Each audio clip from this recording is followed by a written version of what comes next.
Assalamualaikum warahmatullahi wabarakatuh. Perkenalkan, nama saya Diva Hardisa Fauziah. Di sini saya akan menjelaskan mengenai summary kondisi perekonomian dari negara Tiongkok. Untuk yang pertama, yakni ada inflasi. Inflasi di Tiongkok sangat rendah, hanya berkisar 0,22% pada tahun 2024. Hal ini turun 0,02% dari tahun 2023, yang mana sebesar 0,23% jika dilansir dari Macro Trends. Nilai ini diukur dengan indeks harga konsumen yang mencerminkan persentase perubahan tahunan biaya yang ditanggung konsumen rata-rata untuk memperoleh barang atau jasa selama interval waktu tertentu, misalnya tahunan.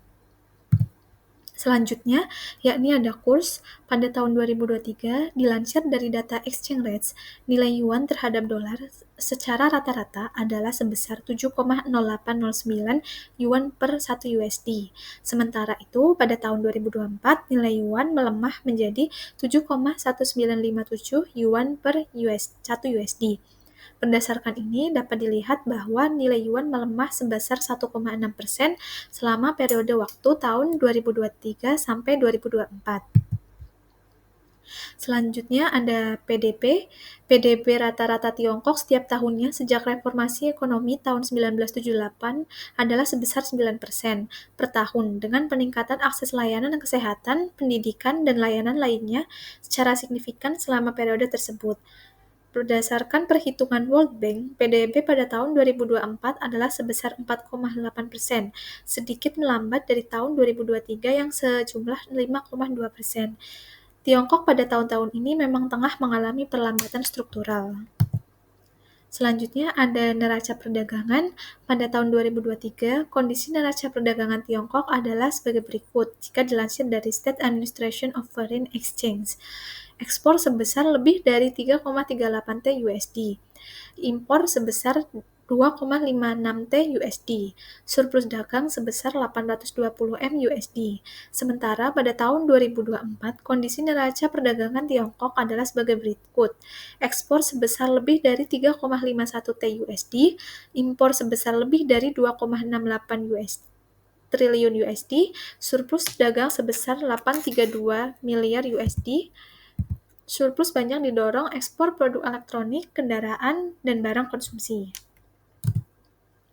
Selanjutnya ada neraca pembayaran. Pada tahun 2023, kondisi neraca pembayaran Tiongkok adalah sebagai berikut dilansir dari State Administration of Exchange.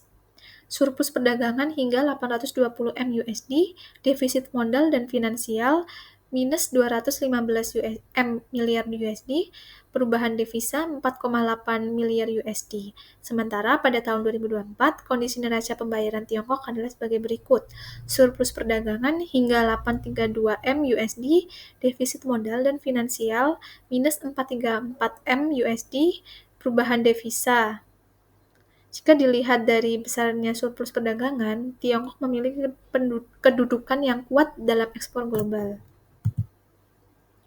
Adapun kesimpulan kondisi makroekonomi Tiongkok, yakni pertumbuhan ekonomi bisa dikatakan stabil, namun ini lebih banyak ditopang sektor ekspor dan investasi.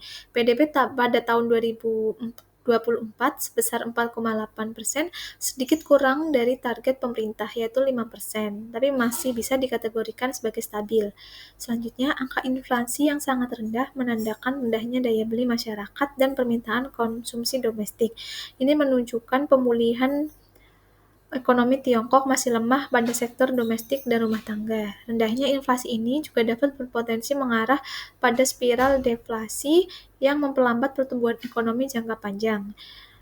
Yuan sedikit melemah selama tahun 2023-2024, namun penurunannya masih bisa dikatakan stabil. Penurunan ini menunjukkan kekhawatiran pasar atas perlambatan ekonomi Tiongkok.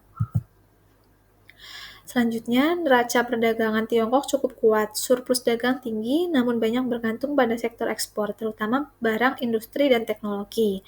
Neraca pembayaran menunjukkan capital outflow yang signifikan. Hal ini menunjukkan banyaknya investor asing yang menarik dana. Ini menunjukkan sejumlah investor beranggapan bahwa Tiongkok kurang tepat untuk investasi jangka panjang. Sekian presentasi dari saya. Apabila ada salah kata maupun salah dalam menjelaskan, mohon maaf. Wassalamualaikum warahmatullahi wabarakatuh.